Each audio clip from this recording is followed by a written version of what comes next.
అధ్యాయంకి రండి. 24వ అధ్యాయం 15వ వచనం.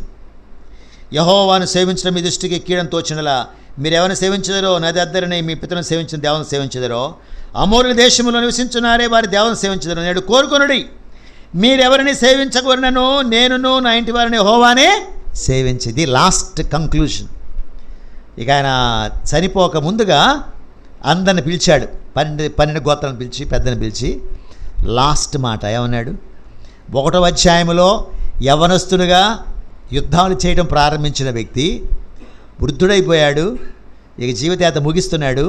ఆయన అంటున్నాడు, ఇన్ని సంవత్సరాలు నేను ఆయన సేవించాను, నాకు జయాన్ని ఇచ్చాడు, నేర్పించాడు. మీరు ఎవరిని సేవిస్తారు? నదద్ద నిన్న వాళ్ళని దేవతను సేవిస్తారా? ఎవరిని సేవిస్తారు? మీరు కోరుకోండి. మీరు ఎవరిని సేవించినా నేను నా ఇంటి వారిని యెహోవానే సేవిస్తాను. చూసారా? కనుక యెహోవా విజయం ఇచ్చేవాడు. ఇప్పుడు ఎన్ని నేర్చుకున్నాం మన జీవితాల్లో? ఈ రోజుకి ఎన్నో రకాల శ్రమలు, శోధనలు, కష్టాలు, నష్టాలు మన చుట్టూ ఉన్నాయి. వాటిని జయించటానికి యెహోషువ గ్రంథములన్నీ రాయించి పెట్టాడు. మొదటిదేంటి? మళ్ళీ చెప్తున్నాను, చాలా ఇంపార్టెంట్. మొత్తం పుస్తకం అంతా వచ్చేసి మొదటిదేంటి? వాగ్దానం ద్వారా జయం.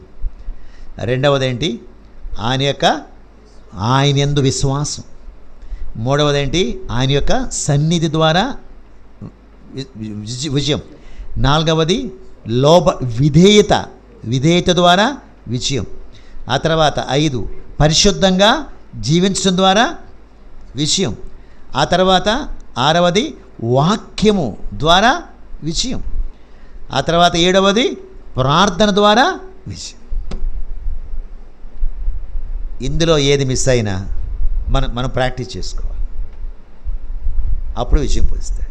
కొత్త నిబంధనగా రండి, ఈ చదువుకొని ముగించుకుందాం. ఎఫెసీయులకు రాసిన పత్రిక 6వ అధ్యాయం. మన పోరాటాలు ఇప్పుడు కత్తులతో కాదు కదా, కత్తులతో గుర్రాలతో కాదు. ఎఫెసీయులకు రాసిన పత్రిక 6వ అధ్యాయం. మన శత్రువు ఇప్పుడు ఎవరు? కనానీయులు కాదు, పెరిజీలు కాదు, యెబూసీలు కాదు, అనాకీలు కాదు.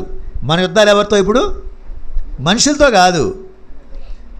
మన యుద్ధాలు ఎవరితో? మత సామరస్యవాదులు, వాళ్ళతో యుద్ధాలు ఎవరితో? 10వ వచనం, 6వ అధ్యాయం 10వ వచనం. తుదకు ప్రభు యొక్క మహాశక్తిని బట్టి ఆయన యందు బలవంతులైండుడి. మీరు అపవాది తంత్రములు ఎదిరించుటకు శక్తిమంతులగినట్టు దేవుడు సర్వాంగ కవచమును ధరించు. యెహోషువలాగా యుద్ధానికి పోతున్నాం మనం.